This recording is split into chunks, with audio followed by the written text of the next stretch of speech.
I was born and grew up in Lebanon in the Middle East, and first few years it was relatively uneventful, but the civil war started in the 70s in Lebanon, and I was a mere almost 8-year-old. I was just approaching my 8th birthday, playing soccer with a bunch of kids, and luckily there was an argument over the last goal or whatnot, and most of the kids split except for me and another unfortunate guy. All of a sudden we hear an incoming missile.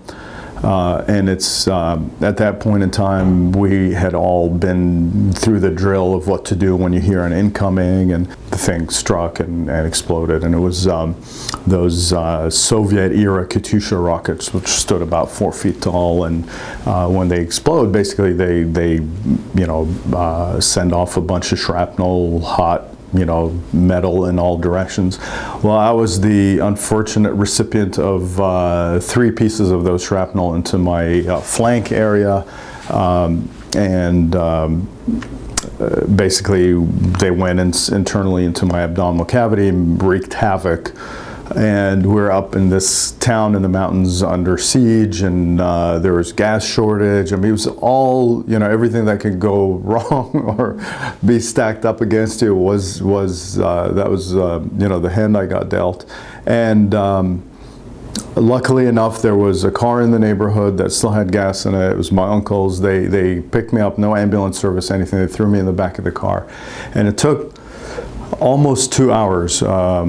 First there was a local clinic visit where they just strung me up with an IV and gave some extra bags in the car and were good luck, and so my uncle's off driving through these rugged, horrible mountain roads to get me out of the region to the closest hospital, which ultimately happened within about 2 hours. By then, I was really very close to not making it.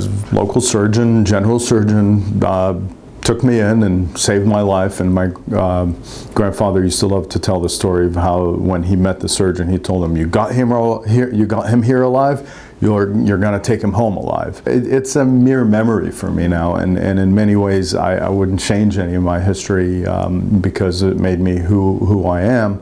And it really, that essentially set my course for where I was going to, which direction I was going to go. I don't remember ever later on in my life vacillating away from the idea of I wanted to be just like that surgeon.